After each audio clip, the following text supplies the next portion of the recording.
Masyarakat kembali dibuat heboh dengan munculnya kerajaan Anglingdarma di Desa Pandat, Kecamatan Mandalawangi, Kabupaten Pandeglang, Banten. Kerajaan ini dipimpin oleh pria parubaya bernama Iskandar Jamaluddin Firdaus atau yang biasa disapa Baginda Sultan oleh para pengikutnya. Kerajaan Anglingdarma diklaim memiliki silsilah dengan kesultanan di Indonesia, termasuk Kesultanan Banten. Salah seorang pengikut kerajaan Anglingdarma bernama Aki Jamal menjelaskan, Baginda Sultan Iskandar Jamaluddin Firdaus mendapat wahyu setelah melakukan pertapaan untuk mempelajari sebuah ilmu di Gunung Keramat. Pasca kejadian itu, ia mendapatkan kedikdayaan menjadi raja dari makhluk gaib berdasarkan perintah Tuhan. Setidaknya ada beberapa hal yang perlu diwaspadai terkait kemunculan kerajaan Anglingdarma dan Sultan Iskandar Jamaluddin Firdaus. Pertama, terkait klaim keturunan kesultanan di Banten, sebab bisa saja ada manipulasi atau klaim-klaim yang tidak berdasar fakta sejarah. Kedua, rumor adanya singgasana raja dan gudang duit. Dalam istana kerajaan tampak ada satu bangunan yang bertuliskan gudang duit dengan tanda 9 bintang. Selain itu, pada bagian halaman ada tempat menyerupai saung lengkap dengan perlengkapan singgasana raja serta berbagai tulisan dalam bahasa Arab dan Inggris. Klaim ketiga, memiliki kekayaan melimpah dan suka menolong. Hal ini juga selaras dengan pengakuan warga sekitar yang merasa kehadiran kerajaan Anglingdarma memberi manfaat. Konon sedikitnya sudah ada 30 rumah yang direhab di 3 kecamatan di sekitar kerajaan Anglingdarma. Menurut Aki Jamal, dana untuk rehab warga murni dari kantong sang baginda dan sumbangan warga. Tidak pernah meminta-minta atau mengedarkan proposal seperti kebanyakan organisasi abal-abal. Keempat, kemunculan kerajaan-kerajaan halusinasi bukan hal baru.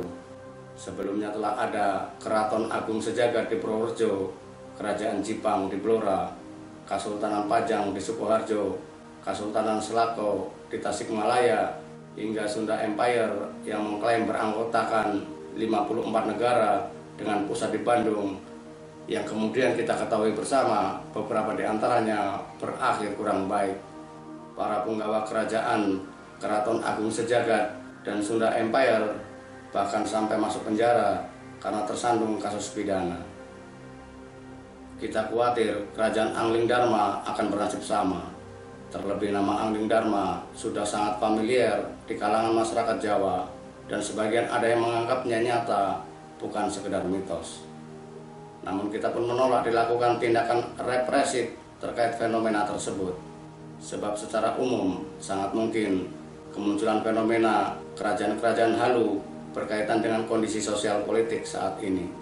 Sebagai katarsis dari ketidakberdayaan, keputusasaan masyarakat menghadapi berbagai persoalan. Biasanya orang-orang berhalusinasi pada sesuatu yang dianggap dapat membebaskan dirinya dari kesulitan akibat himpitan ekonomi atau hal-hal yang lain. Dapat juga karena ingin eksis dan mendapat pengakuan dari masyarakat secara cepat sebagai seorang yang memiliki kedudukan dan pengaruh. Klaim diri sebagai keturunan raja-raja di masa lalu adalah jalan paling mudah karena kerajaannya telah punah dan banyak diantaranya tidak diketahui keturunannya. Ketika muncul seseorang yang mengaku sebagai keturunannya, sulit juga untuk dibantah. Sebab untuk menyanggah juga dibutuhkan bukti sejarah, baik tertulis, sekedar catatan, atau jejak lain yang dipercaya dan diakui sebagai bukti yang absah. Apalagi jika klaimnya sebagai generasi kesekian seperti yang dilakukan Raden Patah Kusuma ke-8 alias Rohidin yang mengaku keturunan ke-9 dari Prabu Surawasesa. Sangat sulit untuk mengetahui secara lengkap keturunan Raja Pakuan Pajajaran pengganti Prabu Sri Baduga Maharaja yang tersohor tersebut. Yang perlu diwaspadai jika klaim-klaim sebagai keturunan raja di masa lalu tidak mendapat jalan keluar yang bijak. Gumpalan kekecewaan dan frustasi yang tersumbat dapat menjadi ledakan sosial yang tak terkendali. Sikap represif atau cap sebagai pengganggu ketertiban umum sehingga dilarang tidak akan menyelesaikan masalah, terkecuali bagi mereka yang melakukan penipuan atau tidak mau mematuhi aturan yang ada. Jika sekedar ekspresi masyarakat, berikan ruang sekaligus pemahaman yang benar. Sebab masyarakat yang frustasi hingga percaya pada hal-hal irasional tidak bisa ditumpas dengan pendekatan hukum. Mungkin pemimpinnya bisa ditangkap dan dipenjara, tetapi halusinasi masyarakat terhadap hal-hal yang dianggap dapat membebaskan dirinya dari belenggu kesulitan saat ini tetap akan tumbuh selama tidak ada upaya serius untuk memperbaiki keadaan yang ada. Selama kondisi sosial, politik, dan ekonomi menjauhkan mereka dari harapan yang lebih rasional. Fenomena irasional yang tumbuh di tengah masyarakat bukan hal baru dan bukan hanya ada di Indonesia. Meski antara satu peristiwa dengan peristiwa lainnya berbeda-beda, terpisah oleh jarak dan waktu, tetapi ada satu kesamaan, yakni hilangnya tokoh panutan, baik dalam lingkup kecil, semisal desa, maupun secara nasional. Kehidupan menjadi kering, relasi sosial tergerus karena hanya dipenuhi jargon-jargon menakutkan. Masyarakat tidak lagi bebas mengekspresikan diri karena labelisasi negatif hingga hujatan dengan mudah disematkan kala ekspresinya dianggap tidak sejalan dengan keinginan penguasa.